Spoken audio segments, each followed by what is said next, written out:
ಮಾನ್ಯ ಸಭಾಪತಿಗಳೇ, ಈ ಮನ್ರೇಗಾ ಅಥವಾ ನರೇಗಾ ಇದಕ್ಕೆ 83ರಲ್ಲಿ ಗ್ರಾಮೀಣ ಭೂ ರೈತ ಉದ್ಯೋಗ ಅಂತ ಇತ್ತು ಹೆಸರು.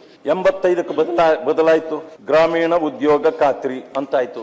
ಜವಾಹರ್ ರೋಜ್ಗಾರ್ ಯೋಜನೆ ಅಂತ 89ಕ್ಕೆ ಬಂತು. ಉದ್ಯೋಗ ಭರವಸೆ ಯೋಜನೆ ಅಂತ 93ಕ್ಕೆ ಬಂತು. ಜವಾಹರ್ ಗ್ರಾಮ ಅಭಿವೃದ್ಧಿ ಯೋಜನೆ 99ಕ್ಕೆ ಬಂತು. ಸಂಪೂರ್ಣ ಗ್ರಾಮೀಣ ರೋಜ್ಗಾರ್ 2000ಕ್ಕೆ ಬಂತು. ಕೂಲಿಗಾಗಿ ಕಾಳು 2004ರಲ್ಲಿತ್ತು.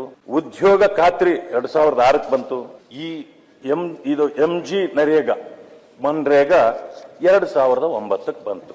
ಈಗ ಅದು ನಾನು ಹೇಳ್ತೇನೆ, ಈ ಮನ್ರೇಗಾ ಉನ್ನತೀಕರಿಸಿ ಯೋಜನೆಯನ್ಗೆ ಮತ್ತಷ್ಟು ಬಲ ಕೊಡುವ ಕೆಲಸವನ್ನ ಕೇಂದ್ರ ಸರ್ಕಾರ ಮಾಡಿ ಇದನ್ನ ವಿಕಸಿತ ಭಾರತ್ ಗ್ಯಾರಂಟಿ ರೋಜ್ಗಾರ್ ಆಜೀವಿಕಾ ಮಿಷನ್ ಗ್ರಾಮೀಣ ಅಂತ ಮಾಡಿದ್ರು. ಇಲ್ಲಿ ಪ್ರಶ್ನೆ ಇರೋದೇನಂತಂದ್ರೆ, ಇಲ್ಲಿನ ಸರ್ಕಾರಕ್ಕೆ ಮಹಾತ್ಮ ಗಾಂಧಿ ಹೆಸರನ್ನ ತೆಗೆದಿದ್ದಾರೆ ಅಷ್ಟೇ. ಇಲ್ಲಿನ ಏನು ಬದಲಾಗಿಲ್ಲ.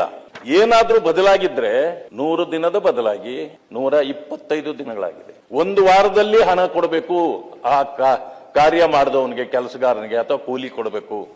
60-40 ಮ್ಯಾಕ್ಸಿಮಮ್ 14 ಡೇಸ್ ಅಂತಾಗಿದೆ. ಮತ್ತೆ ಮೊದಲೆಲ್ಲ ಯಂತ್ರಗಳ ಮೂಲಕ ಕಾಂಟ್ರಾಕ್ಟ್ ಮಾಡಿ ಕೆಲಸ ಮಾಡಿಸ್ಕೊಂಡು ಕಾಂಟ್ರಾಕ್ಟ್ ತಗೊಂಡು ಮಾಡಿ ಜನರ ಹೆಸರುಗಳ ಪಟ್ಟಿ ಕೊಟ್ಟು ಅವರ ಖಾತೆಗಳ ಮಾಡಿಸಿ ಡೆಬಿಟ್ ಕಾರ್ಡ್ಗಳನ್ನ ತಾನೇ ಇಟ್ಕೊಂಡು ಡ್ರಾ ಮಾಡಿ ಕಳ್ತಿದ್ರಲ್ಲ. ಇನ್ನು ಮೇಲೆ ಅದಾಗೋದಿಲ್ಲ.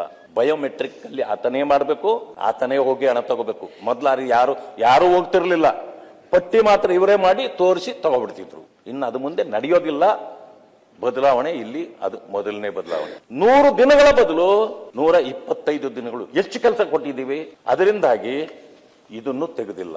ಗ್ರಾಮೀಣ ಈಗ ಗ್ರಾಮ ಪಂಚಾಯಿತಿಗಳಿಗೆ ಅಧಿಕಾರ ಕಿತ್ಕೊಂಡಿದ್ದೀರಿ ಅಂತಕ್ಕಂಥದ್ದನ್ನ ಇದರಲ್ಲಿ ಹೇಳಿದ್ದಾರೆ. ಕಿತ್ಕೊಂಡಿಲ್ಲ, ಸಂಪೂರ್ಣ ಅಧಿಕಾರವನ್ನ ಅವರಿಗೆ ಕೊಟ್ಟಿದ್ದೀವಿ. ನೋ ಉತ್ಪ್ರೇಕ್ಷೆ, ನೋ ಊಹಾಪೋಹ. ತಾಜಾ ಸುದ್ದಿ ನಿಖರ ಮಾಹಿತಿಗೆ ಬ್ರೌಸ್ ಮಾಡಿ ವಿಜಯವಾಣಿ.net. QR ಕೋಡ್ ಸ್ಕ್ಯಾನ್ ಮಾಡಿ ಆಪ್ ಡೌನ್ಲೋಡ್ ಮಾಡಿಕೊಳ್ಳಿ.